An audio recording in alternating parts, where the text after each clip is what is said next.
Hello दोस्तों, मैं हूं कुलदीप जागीर। ठाके सर के यूट्यूब चैनल में आप सभी का स्वागत है एक बार फिर से। जैसा कि आप देख रहे होंगे, पिछले वीडियो में अपने मारवाड़ कंप्लीट हो जाएगा। ऑलमोस्ट हो गया कंप्लीट, अब बाकी उसमें कुछ भी नहीं रहा। तो आगे जो अपन बात करेंगे आज वो बीकानेर के राठौड़ की करेंगे। राठौड़ अपना कंप्लीट नहीं हुआ है, अब आगे बात करेंगे अपन बीकानेर के राठौड़। आपके जो भी क्वेश्चन रहेंगे तो आप मुझे कमेंट बॉक्स में जरूर बताएं। जो भी आपको डाउट है तो आप मुझसे पूछ सकते हैं, मैं आपका आंसर जरूर दूंगा। तो आज अपन नया टॉपिक शुरू करेंगे, बीकानेर के राठौड़। ठीक है दोस्तों, बीकानेर के राठौड़। बीकानेर के राठौड़।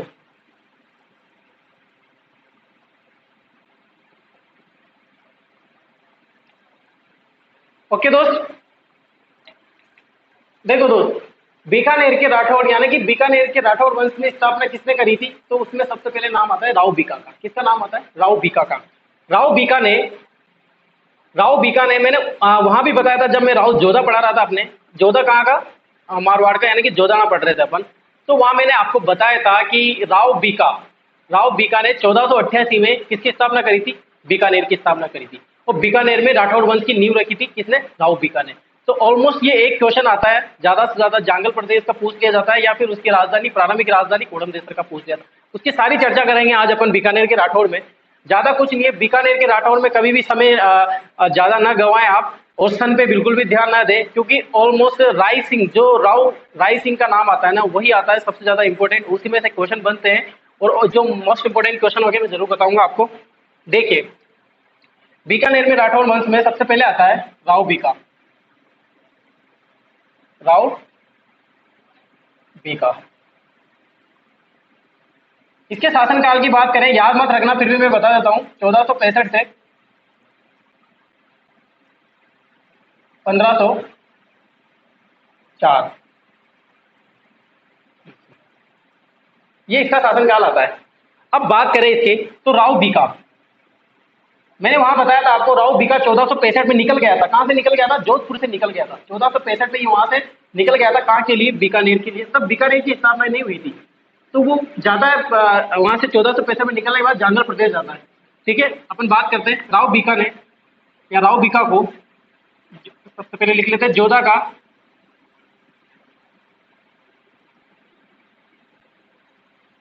राव जोधा का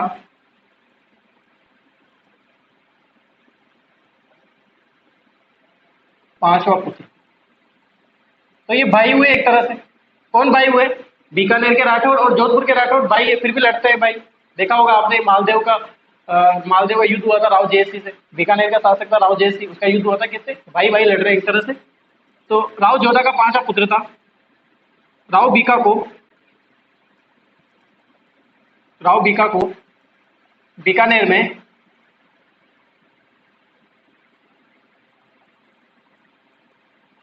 राठौड़ वंश का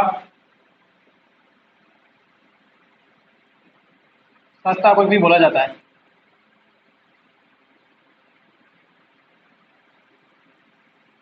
ठीक है दोस्तों, संस्थापक है बीकानेर राठौड़ वंश का कौन? राव बीका। राव बीका ने 1465 में जांगल प्रदेश की स्थापना करी। ये जोधपुर से निकल गया था, कहां चला गया? जांगल प्रदेश।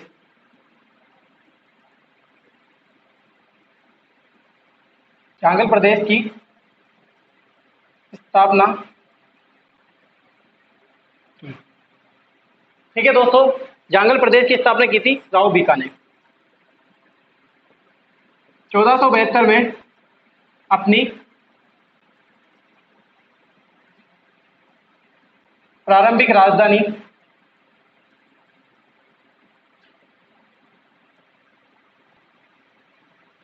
किसको बनाया? कोडम देसर को। कोडम, बीकानेर में पड़ता है ये।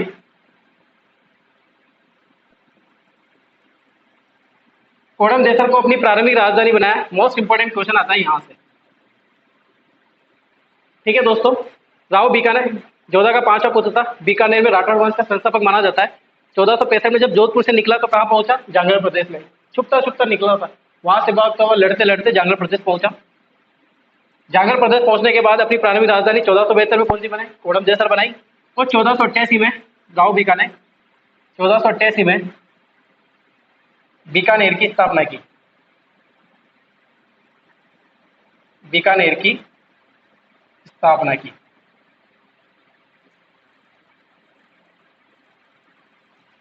1488 में जब बीकानेर की स्थापना की तो इसके साथ एक नरा भी था, एक जाट नेता नरा के साथ मिलकर की थी। जाट नेता नरा के साथ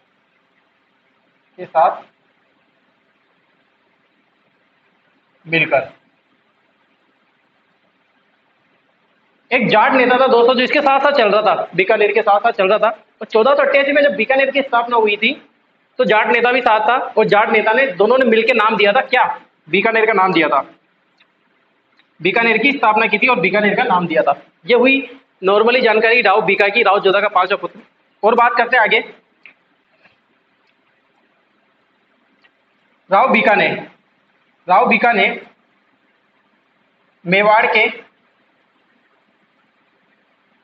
मेवाड़ के राणा जोधा, राणा कुंभा के पुत्र उड़ा या उदयकरण को शरण दी थी। दोस्तों उदयकरण की बात करें तो इसने, उदयकरण ने किसकी हत्या करी थी, राणा कुंभा की हत्या की थी। यानी कि पितृहंता शासक नहीं था ये, पितृहंता। जब इसके मार का ये भाग रहा था तो कहां पे गया था, राव बीका के पास गया था।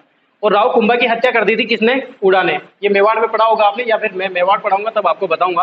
कटारगढ़ किला है, कुंभलगढ़ के अंदर एक छोटा सा किला है कटारगढ़, तो वहां से धक्का दे दिया था किसने, उड़ा ने, किसको, कुंभा को, और मार दिया था कि जाओ यहाँ से, हमें भी शासक बनने दो। उसके बाद बात करें राव बीका की।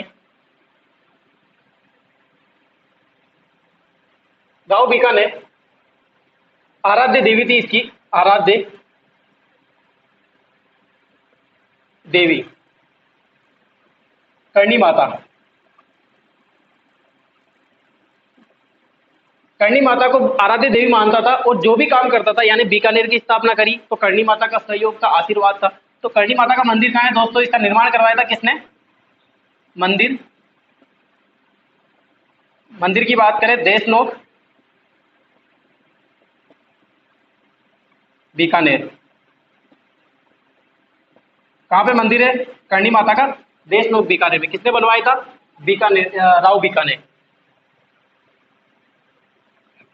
देखो, राव जोधा का पांचवा पुत्र था, बीकानेर में राठौर वंश का जांगल प्रदेश यानी कि कोडम देसर को अपनी राजधानी बनाया। 1488 में बीकानेर की स्थापना की इसने। अब दोस्तों नोट, इंपॉर्टेंट लाइन ये है कि बीकानेर की स्थापना जो हुई थी वो उस दिन क्या था, यानी कि जिस दिन बीकानेर की इन्होंने स्थापना करी थी उस दिन क्या था।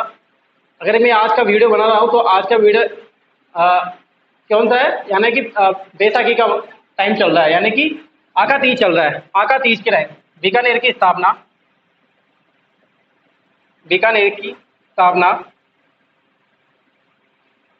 आका तीज के दिन की थी। आका तीज यानी कि बैसाखी शुक्ल तृतीया। बैसाखी शुक्ल तृतीया को स्थापना करी थी किसने, राव बीका ने, बीकानेर की। यही दिन, ये जो डे है, ये क्या माना जाता है, बीकानेर स्थापना दिवस। बीकानेर स्थापना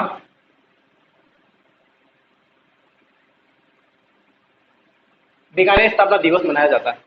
ठीक है दोस्तों, ये रहा राव बीका का पूरा मैटर, जो भी मैंने आपको बताया। इतना सा मैटर है, इसके अलावा कोई ज्यादा क्वेश्चन नहीं आता। सबसे बड़ी बात जो आपको याद रखनी, राव बीका ने अपनी प्रारंभिक राजधानी किसे बनाया था, कोडम देसर।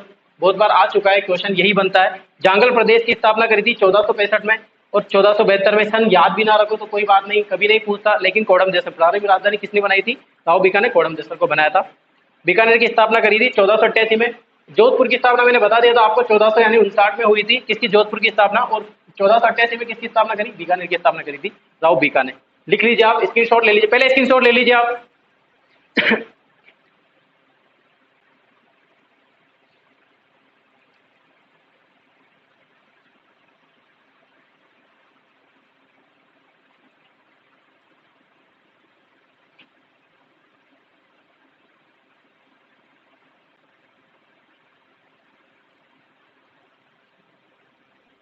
बेटा तो दोस्तों हो गया।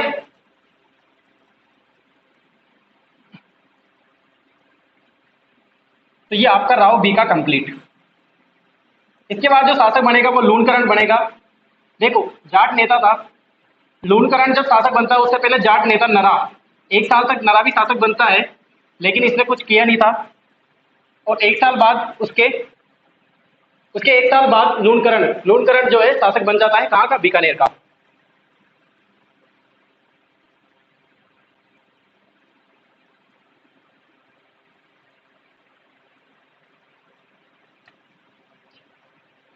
देखो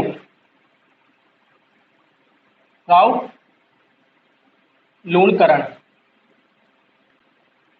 राठौड़,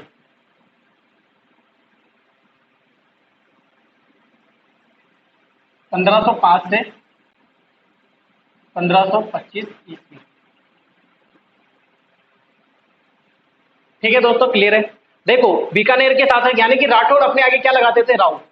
अगर क्वेश्चन ये आ जाता है कि सबसे पहले मारवाड़ का ऐसा शासक या जोधाना का ऐसा शासक जो सबसे पहले महाराजा, जिसने महाराजा लगाया, यानी कि महाराजा लगने के बाद जो भी शासक हुए थे सबके महाराजा लगा था। मैंने वहां पढ़ाया था आपको जसवंत सिंह, जो कि शाहजहां के काल का था। जसवंत सिंह, उसके सबसे पहले किसकी उपाधि दी थी, महाराजा की। ऐसा ही बीकानेर में भी आएगा, राय सिंह आएगा जिसने महाराजा की उपाधि ली थी। तो राय सिंह आएगा तब वहां पढ़ाएंगे, लेकिन अभी तो राव चलेगा। यानी कि राठौड़ अपने आगे क्या लगाते थे, राव लगाते थे, चाहे जोधाना की बात हो चाहे बीकानेर की बात हो। क्लियर है। तो राव लूणकरण की बात करें, राव लूणकरण ने अपने नाम से लूणकरण अपने नाम से लूणकरण झील का निर्माण करवाया था, झील का निर्माण करवाया था। या लूणकरण नाम झील रखी थी उसने, कहाँ पे, ये बीकानेर में।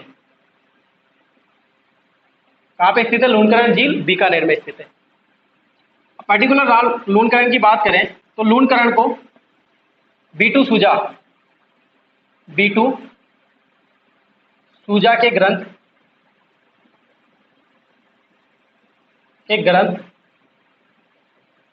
राव जयसिरो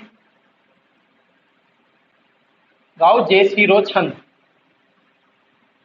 राव जयसिरो छंद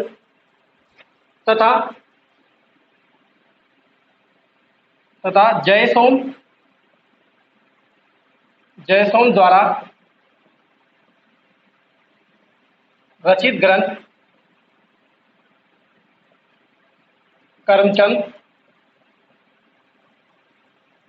वंशोत कीर्तन।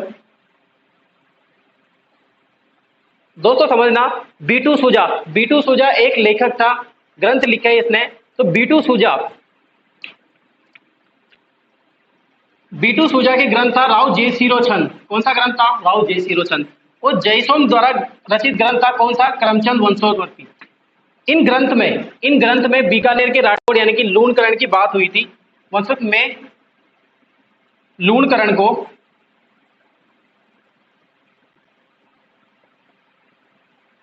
कलयुग का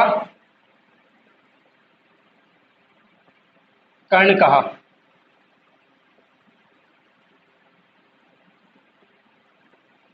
दोस्तों ये हुई बात कलयुग का कर्ण।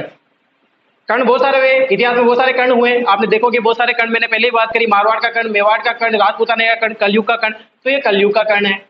इतिहास में, अपने इतिहास में बहुत सारे, राजस्थान के इतिहास में बहुत सारे कर्ण हुए। तुम कर्ण की सभी की बात करेंगे अपन आगे। अभी तो कलयुग के कर्ण की बात करें। कलयुग का कर्ण किसे बोला गया है, राव लूणकरण को। किसके अनुसार बोला गया है, जयसोम द्वारा रचित ग्रंथ में दानवीर बोला गया है, लेकिन कलयुग का दानवीर कर्ण बोला गया है बीटू सूजा के अनुसार।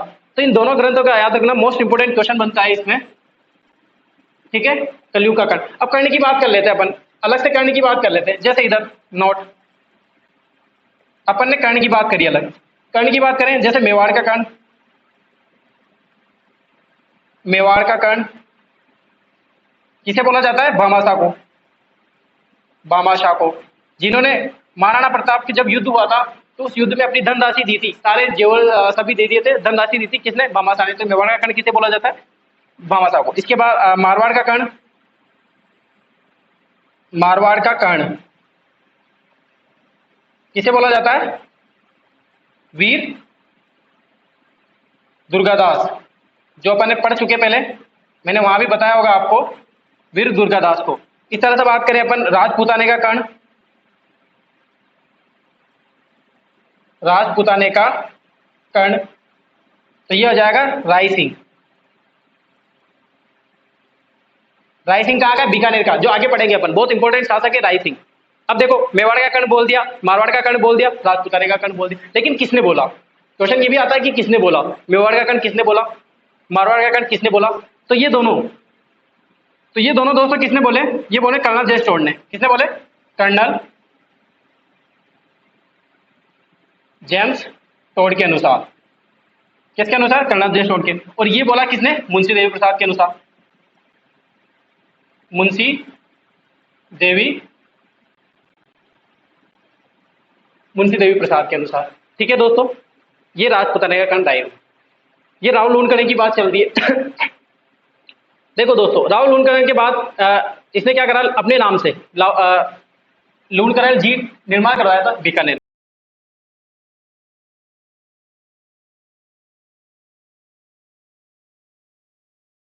कमजोर वंशावली थी। कलयुग का कर्ण किसे कहा गया है?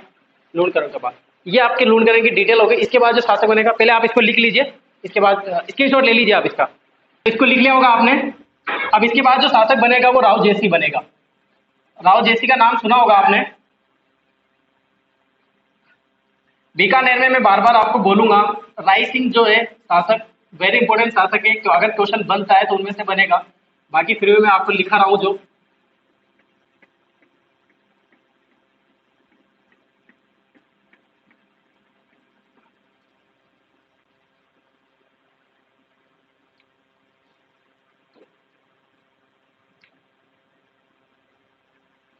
अब शासक आएगा राव जयसिंह।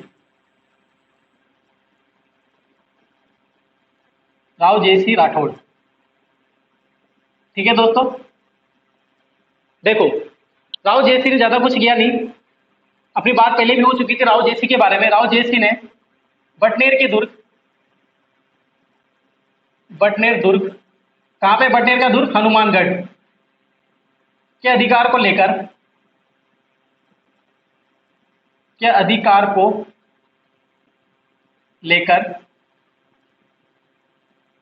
युद्ध किया।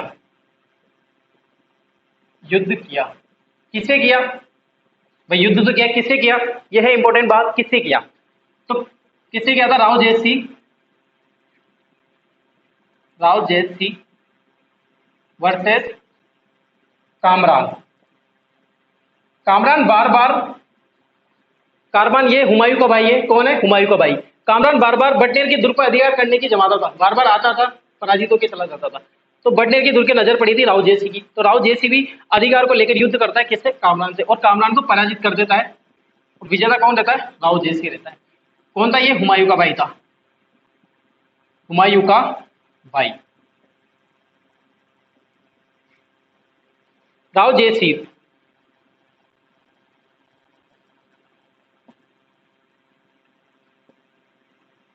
राव जयसिंह चंद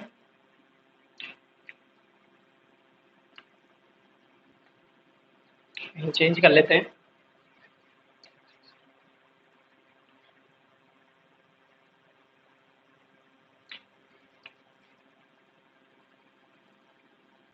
आपको पता होगा राव जयसिंह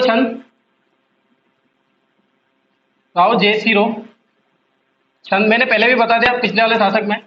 किसे लिखा था? बीटू सूजा ने। बीटू सूजा। देखो दोस्तों, बात यह है कि ये जो जानकारी मिलती है ये किसके अनुसार मिलती है? बीटू सूजा के अनुसार। किसके अनुसार मिलती है? बीटू सूजा के अनुसार। बीटू सूजा में जो राव जयसिंह चंद लिखा था उसमें ये जानकारी मिलती है कि युद्ध लड़ा था कामरान से। देखो दोस्तों, राव जयसिंह का मैंने आपको बताया पहले कि राव जयसिंह और मालदेव के मध्य युद्ध होता है। लिखाने की जरूरत नहीं है, मैं आपको बता देता हूँ। साहिबा पहोबा का युद्ध हुआ था राव जयसिंह और मालदेव के मध्य। और राव जयसिंह की हत्या कर देता है कौन? मालदेव। और राव जयसिंह का पुत्र रहता है कल्याणमल, जो कि शासक बनना चाहिए था कहाँ का? बीकानेर का। लेकिन बीकानेर पर अधिकार किसका हो जाता है? बीकानेर पर अधिकार हो जाता है दोस्तों मालदेव का। और मालदेव का शासक होने के बाद कल्याणमल कहाँ जाता है? शेरशाह सूरी की शरण में चला जाता है। शेरशाह सूरी की शरण में चला जाता है। आपको बताया भी था मैंने उस टाइम पहले कि शेरशाह सूरी की शरण में जाने के बाद जो मालदेव और शेरशाह सूरी के मध्य युद्ध होता है 1544 में, गिरी सुमेल का युद्ध। उस युद्ध में कल्याणमल साथ देता है किसका? शेरशाह सूरी का। और उस युद्ध के हारने का सबसे फैक्ट कारण भी क्या रहता है? कल्याणमल का साथ देना शेरशाह सूरी में और शेरशाह सूरी को भड़काना, ये वगैरह चीजें जो मैं पहले बता चुका हूँ आपको, और ये सारी चीजें रहती है राव जयसिंह के छंद में बीटू सोजा में बताया गया है ये सारी जानकारी। ठीक है, राव जयसिंह छंद याद रखना, राव जयसिंह छंद किसने लिखा था? बीटू सुजा ने। और लिखाने की जरूरत नहीं है, वो बार बार पहले लिखा चुका हूँ कि पाएबा का युद्ध हुआ था, साहेबा का युद्ध हुआ था, राव जयसिंह और मालदेव के मध्य हुआ था। ठीक है, इसका पुत्र था एक कल्याणमल। कल्याणमल जो कहाँ चला जाता है? शेरशाह सूरी की शरण में चला जाता है। शेरशाह सूरी की शरण में चला जाता है, शरण में चला जाता है। ठीक है दोस्तों, ये आपका जाओ जय सीरो कंप्लीट हो गया। स्क्रीनशॉट ले लीजिए इसका पहले।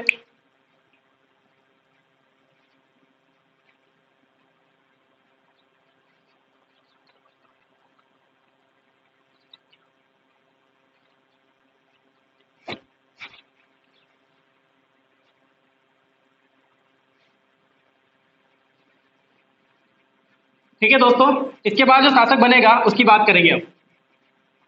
राव जयसिंह का राव जयसिंह पराजित होने के बाद बीकानेर पर अधिकार होता है किसका? मालदेव का। इसके बाद ये शरण में चला जाता है कल्याणमल।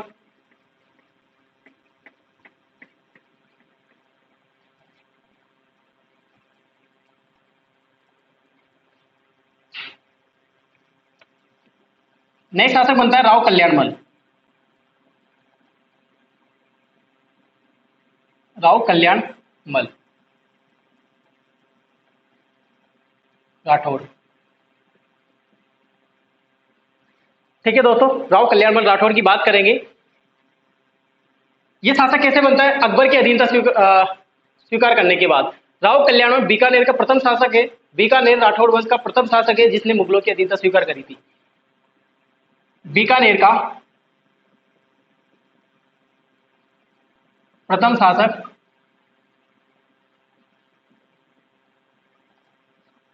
मुगलों की अधीनता स्वीकार करने वाला।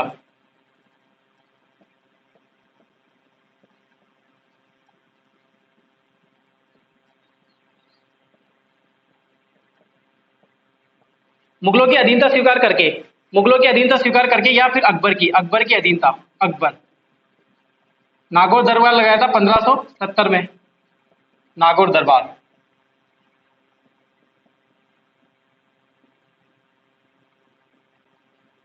नागौर दरबार में अधीनता स्वीकार करी थी किसने? कल्याणमल ने। और अकबर ने क्या दे दिया था?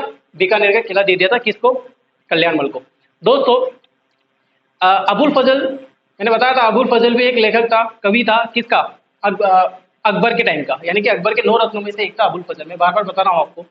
अकबर फजल ने यह भी बताया गया है कि मुगलों का, यानी कि राव कल्याणमल का जो भाई है कान्हा, उसकी पुत्री का विवाह किससे हुआ था? अकबर से। ये किसके अनुसार था? अबुल फजल। आप डायरेक्ट याद रखिए, लिखने की जरूरत नहीं है, आप डायरेक्ट याद रखना कि मुगलों से अधीनता स्वीकार करने वाला प्रथम शासक था बीकानेर का कल्याणमल। ठीक है, इसकी बात करें आगे। इसके 2 पुत्र थे। कल्याणमल ने जो पुत्र को जन्म दिया ना, वो दोनों ही वीर थे, दोनों ही इतने दिमागदार थे, इंटेलिजेंट थे, वीर थे। पहला पुत्र था जो, वो राय सिंह। कौन था दोस्तों? राय सिंह, जो कि ज्येष्ठ था, जो कि इसके बाद बीकानेर का शासक बनेगा। दूसरा पुत्र था जो, वो था पृथ्वीराज राठौड़।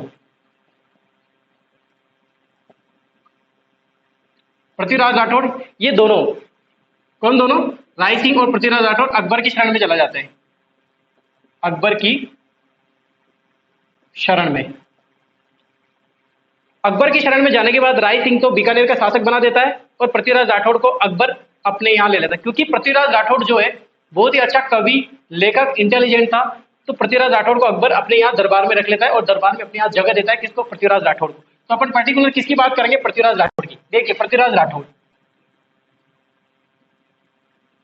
पृथ्वीराज राठौड़ शासक नहीं बनता है ये, शासक कौन बनेगा? राय सिंह। पृथ्वीराज राठौड़ का जो, इसके बारे में जो बातें कही गई है उसके बारे में बात करेंगे अपन। किसका दरबारी था ये? दरबारी अकबर का। अकबर का। ठीक है दोस्तों, पृथ्वीराज राठौड़ को अकबर ने गागरोन का किला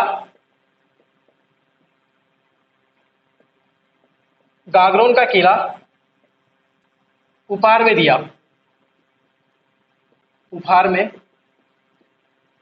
किसके अनुसार बताया ये? नैनसिरी ख्यात के अनुसार। नैनसिरी ख्यात के अनुसार।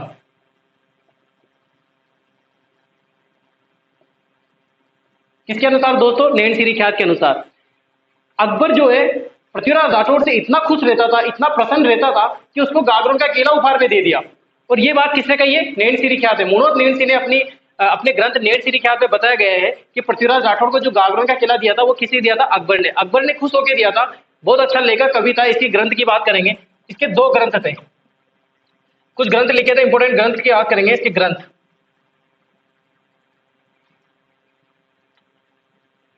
ग्रंथ, की बात करें, बेली किशन रुक्मणी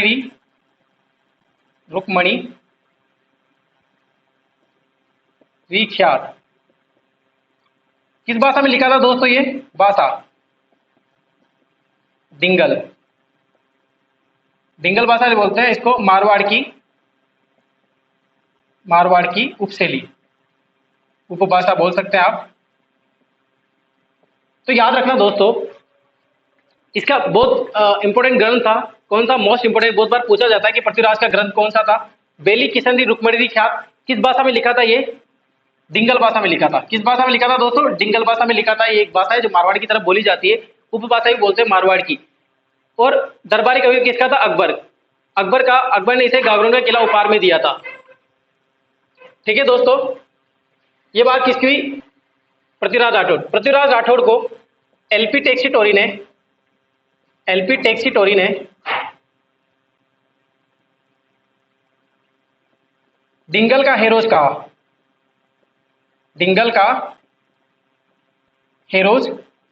कहा।